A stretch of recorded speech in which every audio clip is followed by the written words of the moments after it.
Okay, and welcome back to the channel and our playthrough of Space Quest 3. Where we left off last time is we're on Ortega, we decoded that message on the Astro Chicken machine, and now we've got to basically just destroy this force field generating thing that's, I don't know, like cloaking somehow the Pestilon moon so we can rescue these two guys. So, at the moment, we've got a detonator. Let's see if we can put it to good use and blow this thing up. I always thought these rocks were kind of cool. They're like semi-hollow. Yeah, there we go. So we're just kind of making our way as the telescope had sort of showed us towards that generator. And here we go. You reach the rim of a decayed cinder cone and are overwhelmed by the sight. An impressive machine of staggering size sits in the middle of the volcanic crater. You can hear that like humming in the background too. Gives it some nice ambience. Alright, so we're going to walk into this thing. Now it's a little deceptive. We haven't actually walked into the like the building as such. This is kind of like on the outside of the building inside that cinder cone. I think it's kind of like, I don't know, this might be like the supporting stuff that powers it or whatever, but to actually get to the top of the cone, there's this like massive ladder over here. Alright, so climb ladder. Alright, up we go. Alright, that's kind of cool. Now, this is like fraught with danger, so I am so saving it here. The amount of times I've fallen into this thing on big generator thing. I've lost count. It's kind of fun though. So like the trick is, let's get to the edge, and you can like look down. While trying to catch your breath, you take in the panoramic view. Below you can see your ship off to the distance and volcanoes stretching out over the horizon. There's a large circular opening here at the top of the generator. This must be where the beam originates. Watch your step up here. Look whole. Cautiously, you peer down into the generator. It's too dark to make out anything, but the drone of the generator tells you that something is definitely happening.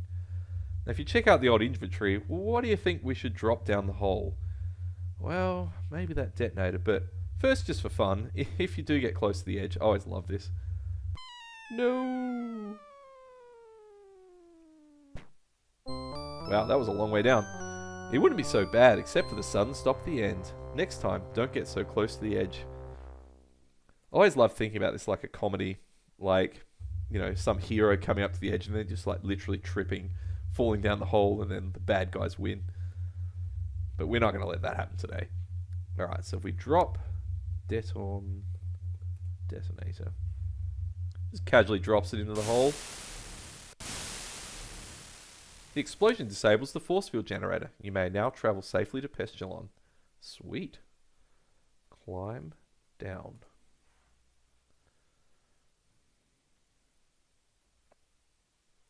So overall, we're about halfway through the game now. It's not the longest game, but keep in mind that, you know, I've played this before and I'm kind of doing it a little slower than normal, or a little slower than you possibly could because we're talking through it. But back in the day, if you had no hints on how to do this, you would spend forever. And like, uh-oh, that detonator has apparently set off a chain reaction of earthquakes. You'd better get off this rock ASAP.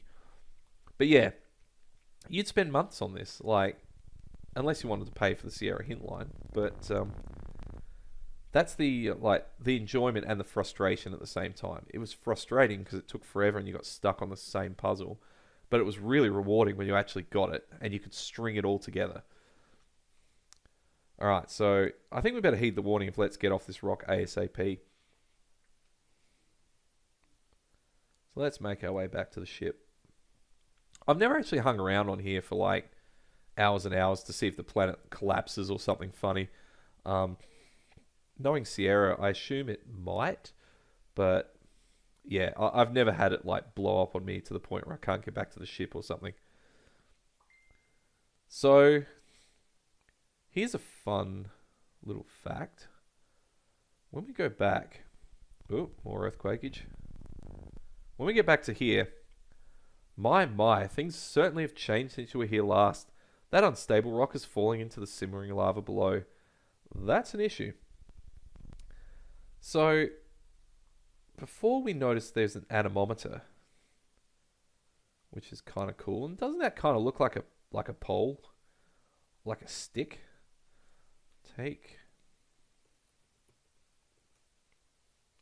It's attached firmly to the pole and it won't budge. But can we just take the pole? Yes, we can. It's all yours. Sweet. Oh, I wonder. I think this works. Hold on. Let's just do something cool. So at pole jump. I think you can take a detonator again. Let's have a look. Take detonator. Sweet. So these are thermal detonators. So in theory, they should only be temperature sensitive. But I think if you do this pole jump with a detonator, I think you blow up. Let's see. Jump crevice. Your brow furrows in grim determination as you prepare for a tremendous leap. And he goes for it. Oh no! The impact of your landing set off the thermal detonator. Your fragments are strewn over a wide area. That sucks. Didn't your mum always tell you not to play with firecrackers? Yeah. It doesn't quite make sense due to the fact that it's a thermal detonator, so it shouldn't go off with shock. But yeah, I guess that's plausible. But I love that they put these sort of things in. It's great. Jump crevice. And again, our brow furrows in grim determination as we prepare for the tremendous leap. Hey! The Romanian judge gives you a 9.5, a truly outstanding jump by one of the finest young athletes we've seen this season. You'd like to try that again, but your pole seems to have fallen into the tumultuous lava below. Oh, that's a shame. Pity we don't have a spare pole around here. Alright. So let's go back to the ship. And we're going to climb aboard. And what we're going to do here is we're going to save it. We're going to call this blown up generator. Alright. So at this point, we've blown up the generator. When we go into the nav thing, you're going to find Pestilon. Happy days. But let's do the cool thing, which I used to do when I was younger. Let's go back to at Monolith had food. Don't worry, this won't take very long. Ah, no, don't sit down. Okay, so we haven't used the decoder ring. We bought it, but we haven't played Astro Chicken, so we got no idea what's going on here. So let's zoom back to the ship. And we'll probably do this in fast motion. That way, you're not going to sit there and be bored. We're going to go back to Ortega.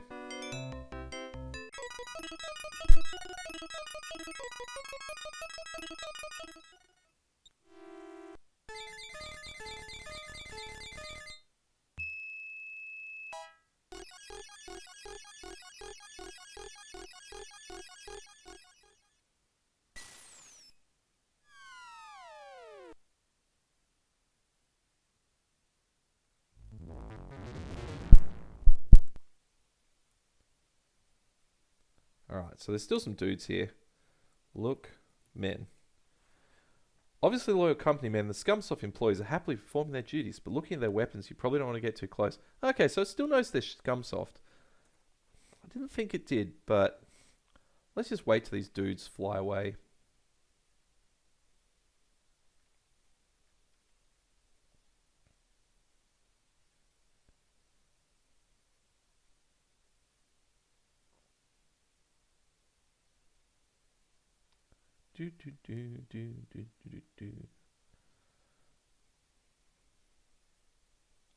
Okay, so they're kind of wandering off, which is great. You hear the roar of the pirate scout ship taking off. The ship streaks across the sky to an unknown destination. So I don't know, maybe like ScummSoft's kind of like a known thing. Maybe Roger recognized their uniforms. But where it gets a bit weird is when we do this. So if we go look through telescope. Doing. Okay, so this thing's here.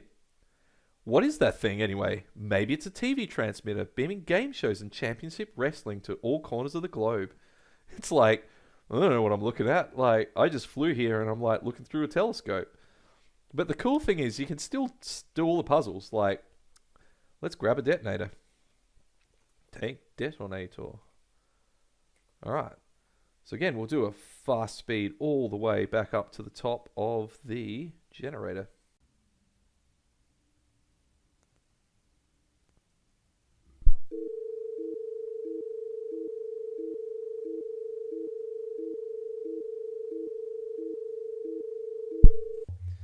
So just remember, there's no context to this whatsoever. You're just wandering around. So if you go like, same thing as before, look whole, probably tells you the same thing. It's too dark, but it tells you the drone and the generator is doing something. But now like, drop detonator. Boom. Okay. The explosion has shut off the beam that was shooting out from this thing.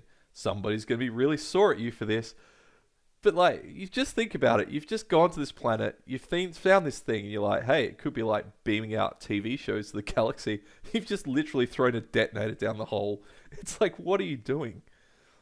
So I love that they've put that little feature in. Like, and again, you can solve the game from here. I can climb down and go back to the ship, and then go to Pestilon, and you know the rest of it plays out pretty much the same. But I just love the fact that if you don't solve that puzzle, it's just like, man, someone's gonna be sore at you for blowing up whatever this thing is. Alright, so let's just go back to the game we had before, which was Blown Up Generator. So this is the proper one. We know it's ScummSoft. We know there's like the two guys. And we know we're actually going to like do some good by blowing the thing up so we can rescue them. Alright, so let's get off of this planet because we are done. And take off. Oh, what am I doing? Turn off the engines. Come on, fire back up. Navigate? Yes. Alright. So there's Ortega. Let's keep on scanning. Spin the flea butt. Yeah, we could stop off at Monolith if we wanted to. There we go. Pestilon. Sector 69. Habitants unknown. Surface uncharted. It figures. So we're going to set a course.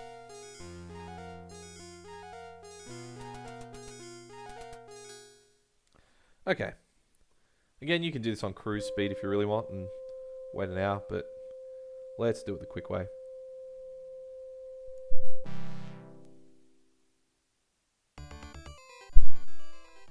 You can see again, as I was saying, like depending how far you got to travel, it dictates how long you've got to wait, which is cool. So, what are we going to do? We're going to land. Now there's this cool planet.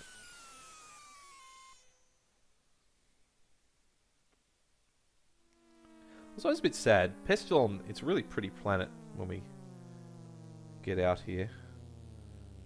But you can't really explore it.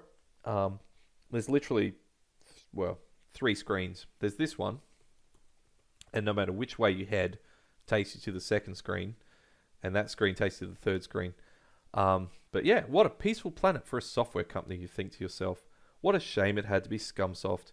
You're surrounded by what can only be described as large tree-like growths, towering high above you. The turf has a mossy texture. That's cool. I just love how the ship looks kind of blue. So no matter which way you head, you end up here.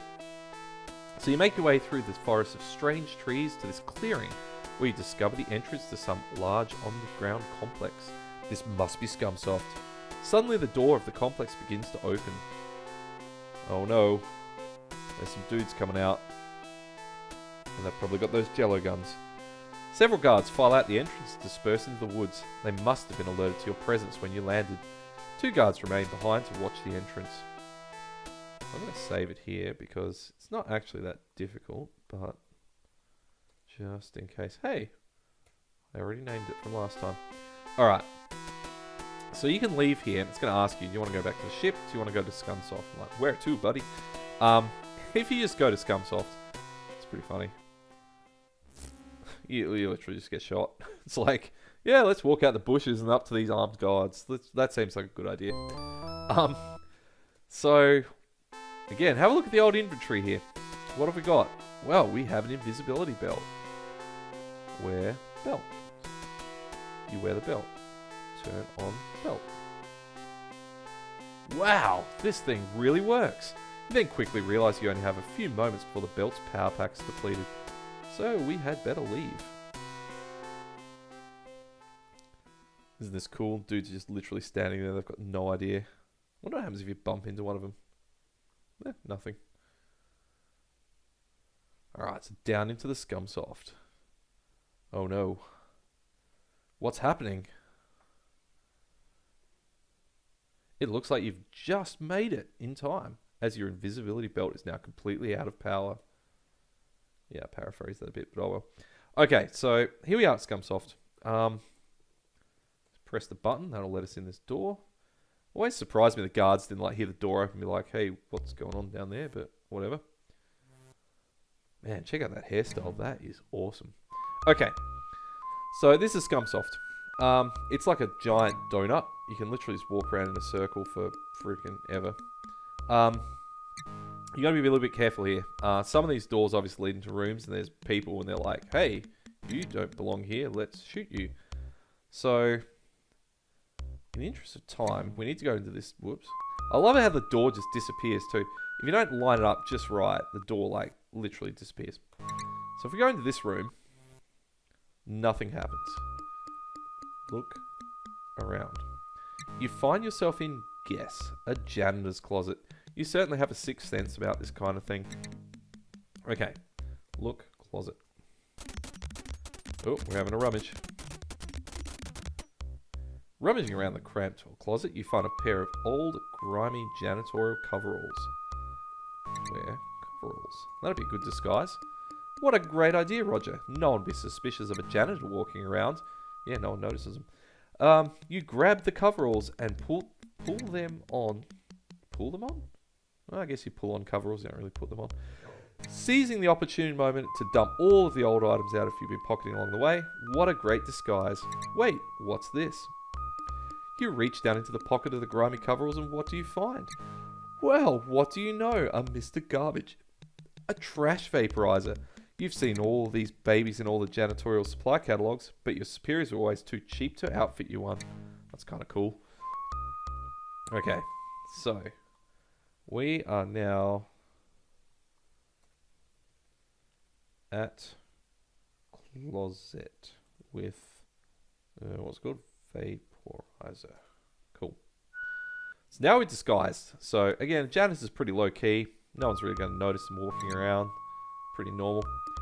There's this door here that's got like this ID thingy. Won't let you in at the moment. Kind of like dunk. Okay. We'll come back to that. But let's go back to the other door we saw on the right. It doesn't have an ID thing. And head on in. So, okay. We're in the offices of ScummSoft. So you can see these dudes just sitting around tables here, kind of working away. I don't know what they're doing. A couple of dudes by the water cooler, just killing time. And you can see there's trash cans everywhere. They've all got paper in them. The trick is if you're a janitor, you're there to empty the trash cans. If you don't empty one, people are like, hey, what's this dude doing? He's just dressed up as a janitor. So we're going to save this again. We'll just overwrite this one.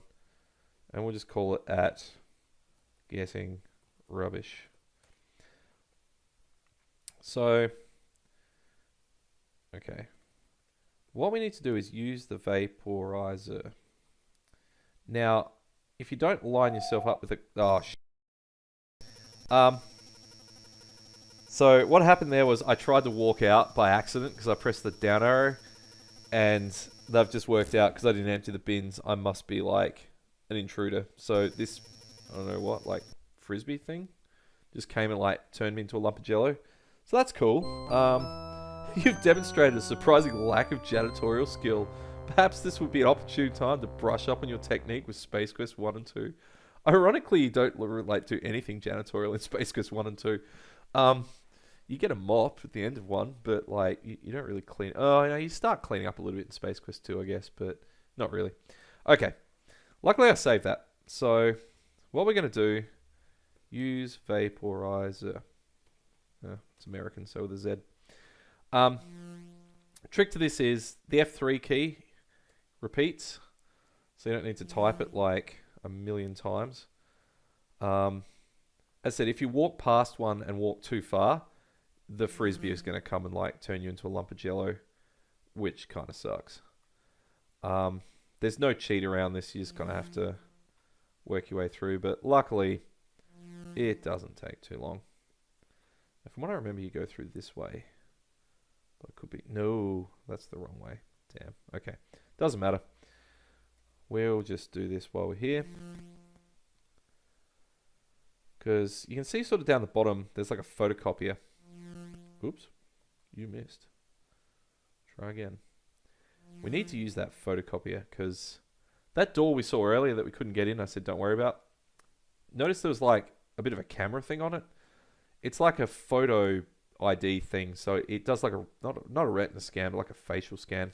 And you obviously don't look like someone who is authorized, so we need to trick it somehow. So let's just keep buzzing around on these things.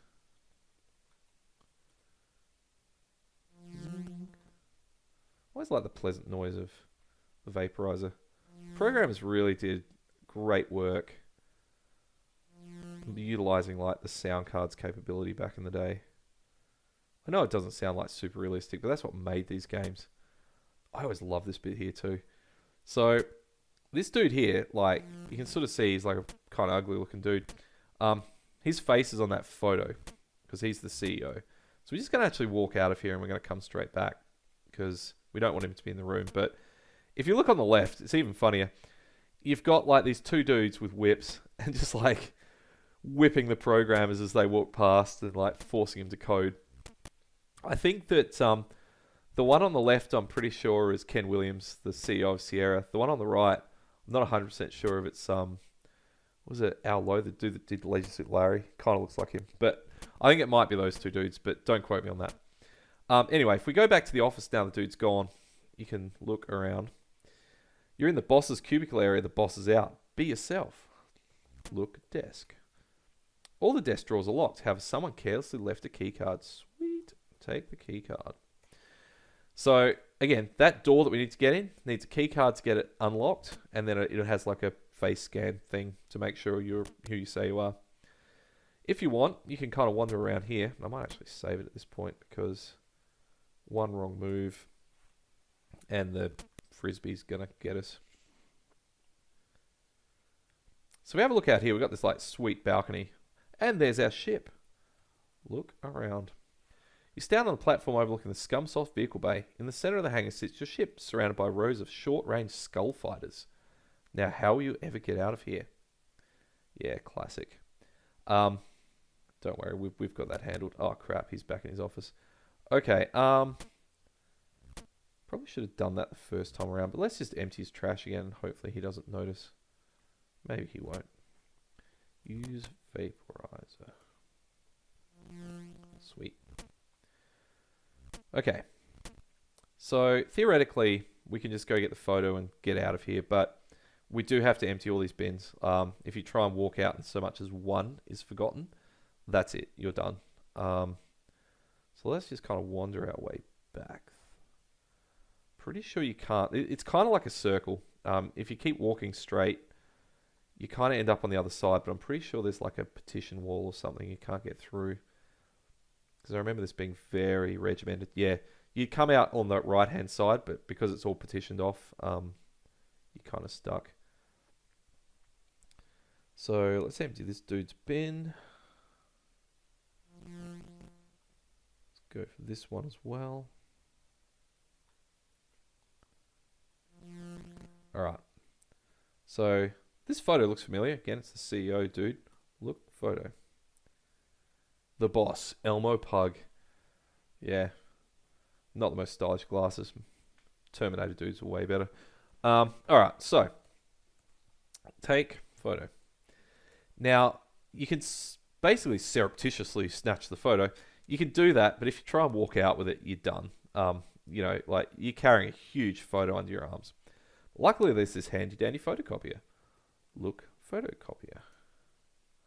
There's a color copy machine. Man, those things were rare back in the late 80s. Well, they existed, but dude, they were like super expensive. But oddly enough, is not currently under repair. Again, if you grew up kind of when I did, like late 80s, early 90s, photocopiers were always broken down. Like, you probably get about 3 weeks out of it, and then the thing would just break. But luckily, this one works. So, put photo in copier. Forget it. Put picture in copier. This can be a bit sensitive as to the words you use. Copy photo with copier. Ah, there we go. First, making sure that no one is watching, you slip Elmer's picture in the copier and press the start button. Out pops a beautifully reproduced copy which you roll up and stash in your pocket. Don't forget the original. Yeah, again, because you can roll up the copy and stash it in your pocket, you get away with it, but you need to put the photo back on the wall. If you don't, again, yeah, you're kind of screwed. Alright, so you can see there's a few trash cans over there, sort of on our left. We've got to circle through to get them. Again, if you try and walk out now, technically, we've got everything we need, but yeah, that frisbee thing's going to make sure we do not live. Okay, no, yeah, put photo on wall, that's going to work. Use vaporizer. Love how these two dudes are just standing at the water cooler, literally doing no work. Classic. Okay. 3.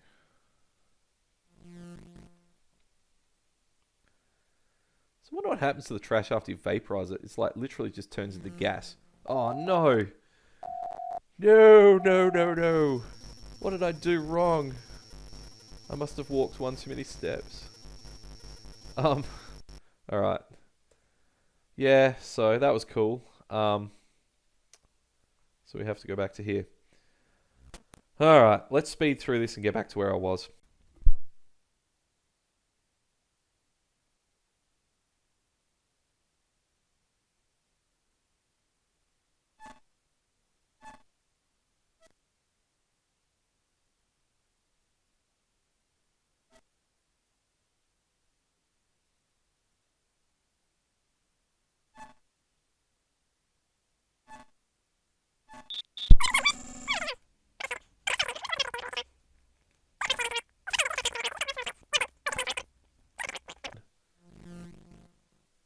There we go. Okay.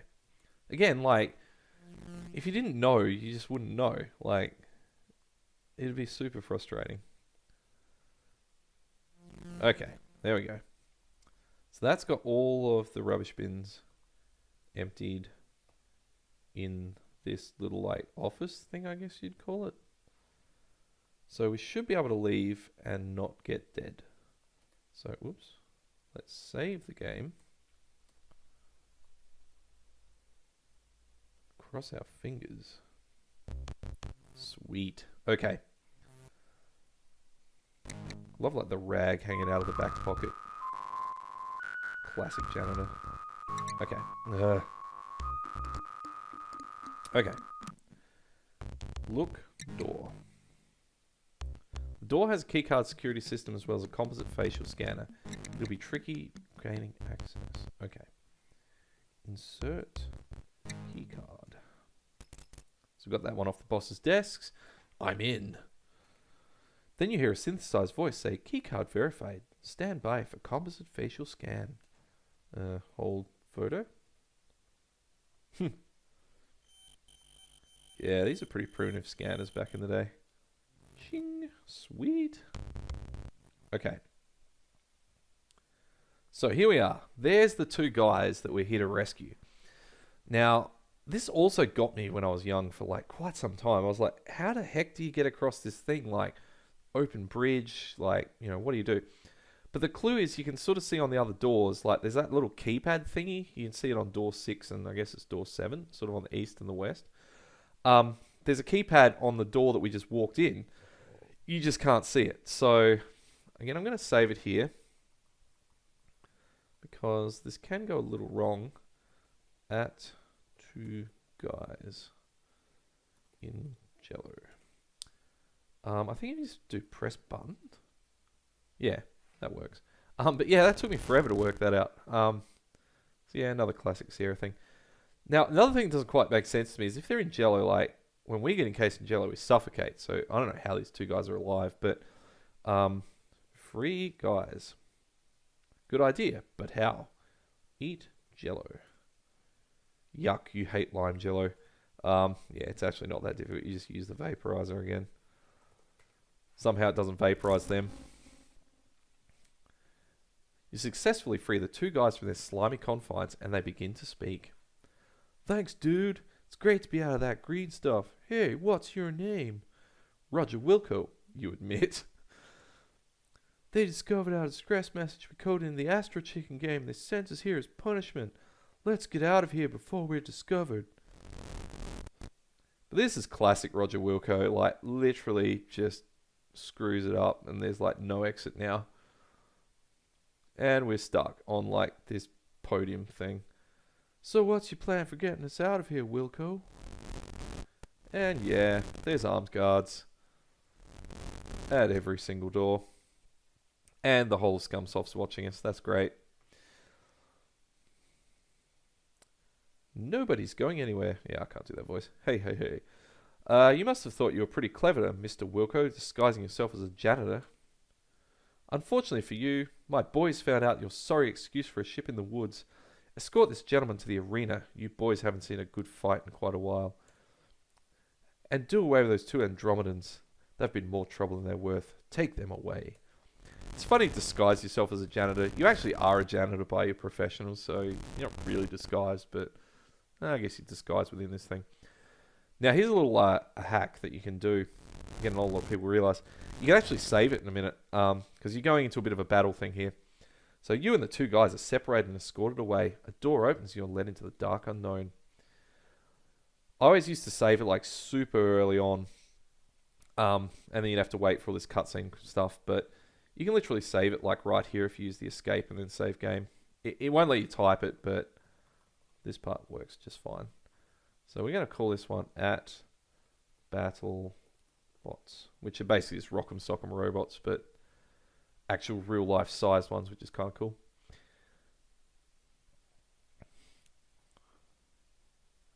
Okay, so use arrow keys to control the robot, J and M. So J to punch, M to block. Okay, Wilco, the name of the game is Nukem Jukem Robots. The only rule is there are no rules. Sweet. Kick his robotic butt, Wilco. So the trick here is you can see there's energy level monitors up the top. If you punch him, he loses energy. If he punches me, or he blocks it, I lose energy. So it's actually not super hard to win this. You just kind of wear him down. You can also wear him down, believe it or not, just by walking backwards and forwards, but it's a little bit trickier. You can sort of see he's at critical power, so we've basically won this. I don't really use the block key, you can, but... Whoop. Ugh.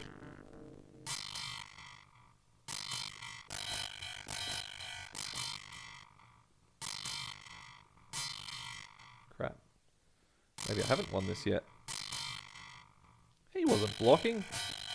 That's unfair. Oh, yes. So he ran out of power because he was just walking around. Sweet. Come on, let's get out of here. Everyone's just like watching. Get them, you fools. So Elmo Pug, the CEO, I guess, of ScummSoft, will come up in a later Space Quest game we'll play through.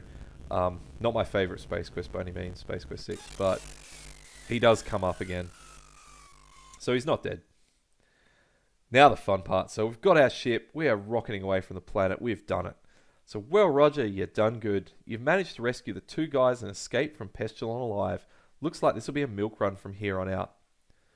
So, gosh, Rog, we really appreciate you for saving us and all.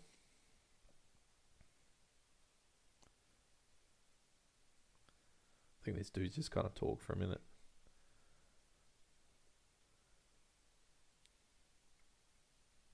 Yeah, we're really scared. We didn't know what Pug was going to do to us.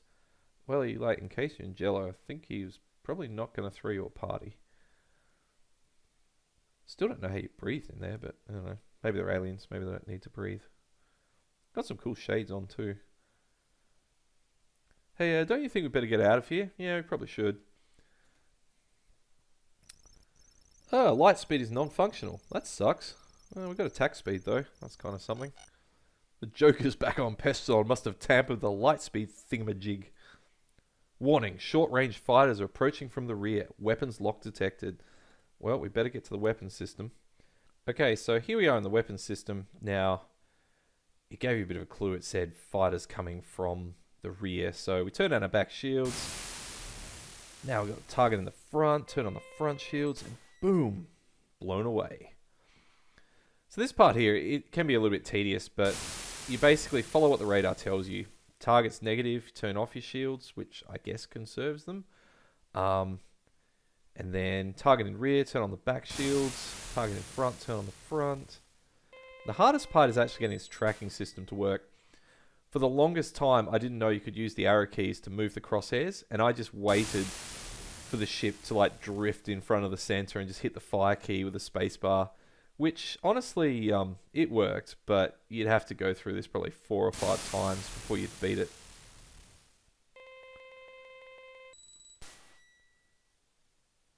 It's actually not quite as difficult as I remember.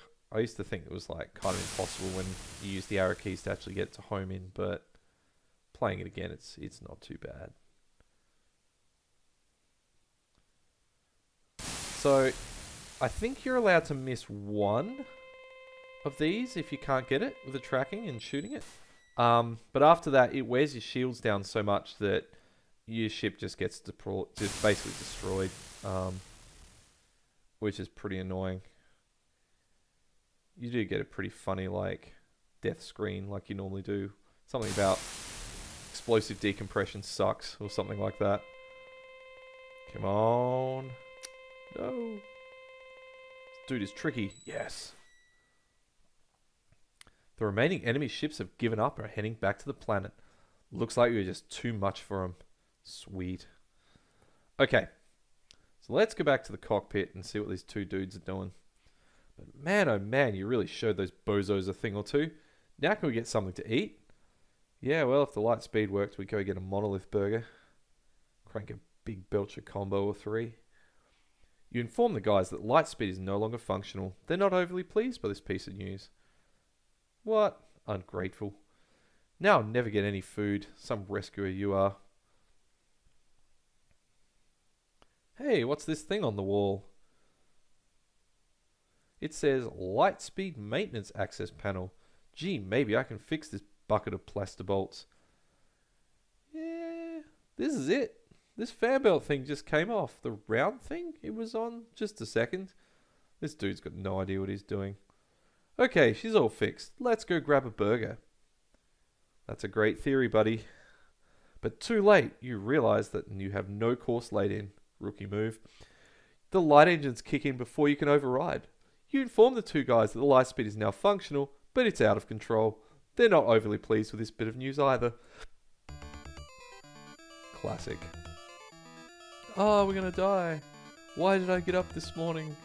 Mummy! This next cutscene's kind of cool. I always loved this as a kid. But you're careening blindly through space. Your ship speeds towards a sizable black hole.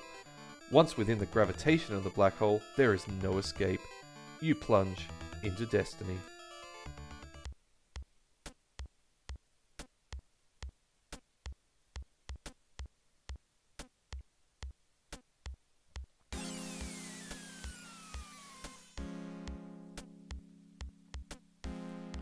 The overwhelming force of the black hole draws your ship in. Helpless to do anything, you and your passengers strap in and hope for the best. You enter a blackness like no other you have ever experienced. All sense of time and speed are lost. Suddenly, a bright light becomes visible in the distance. It grows larger as your ship races towards it. Finally, you are hurled out of the blackness into a parallel universe. Sweet. You cut the engines to sub-light speed as you near a seemingly habitable planet. Don't know why you didn't just cut the engines to sub-light speed before and how they magically fixed themselves in the black hole, but yeah, sure, whatever. Looks like a pretty sweet planet.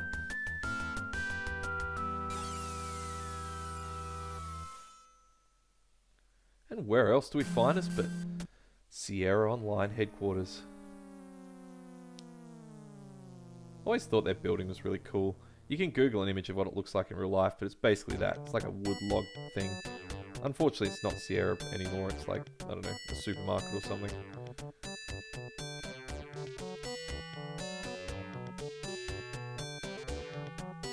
Greetings, Earthling. We are the two guys from Andromeda, universally famous software authors.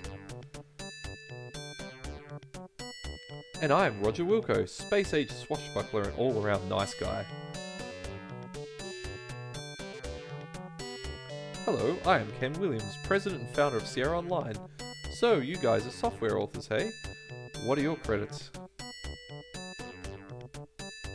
Ever heard of Astra Chicken? No? Good. I love that moustache on Ken Williams too. That's a moustache you could set your watch to. How about you two guys coming to work for me? Sounds great. How many buckazoids does it pay? Buckazoids? See, Mr. Williams, do you need a janitor? No? Oh, okay. Well, that sucks. As our space saga comes to a close, Roger, feeling a little left out, struts off to his ship with the satisfaction of knowing his mission has been accomplished. Poor Roger. The two guys from Andromeda go on to create the Space Quest series of adventure games, reaping fame and fortune. They grow fat on their success and soon become burnt out and begin a drunken tailspin into obscurity.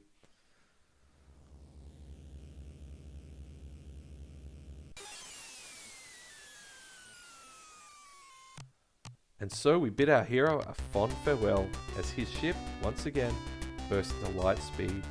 Course unknown. The end. Sweet. As I said, Space Quest 3 is an awesome game. Hopefully I've conveyed that in this video and you've enjoyed sort of following along. And if you want to play it, then it's still available on Good Old Games. You can play it through DOSBox. There's heaps of ways of doing it. But I really encourage you, if you have the old hardware, play it on the old hardware. There's something just different about playing it on a CRT monitor, a 386 or a 286, and just experiencing what it's like. This video was recorded on DOSBox, which, you know, was not my first choice. So I'm kind of locked in just for now. I'm hoping the future Space Quest series I do, I can actually film it on the real hardware. But yeah, we got a 738 out of 738 score. The perfect score was only there because we did complete the Astra Chicken game. We decoded the message and we used the Orid on a stick to get the part from the dude, like Terminator dude. If you got the Terminator dude by throwing him into the cogs, and you didn't use the Orid on a stick, and you didn't decode the message, and you also didn't look for the buckazoids in the seat of the aluminium mallard, you wouldn't have got 738. But I think the rest are pretty easy to get. So cool. Until next time, I'll probably then start with Space Quest 1. As I said, I've started with Space Quest 3 because it's a bit easier to get into the vibe of the series, being a slightly newer one. But yeah, until then, thank you for watching the video. If you like it, give it a subscribe, and look out for another. Catch you later.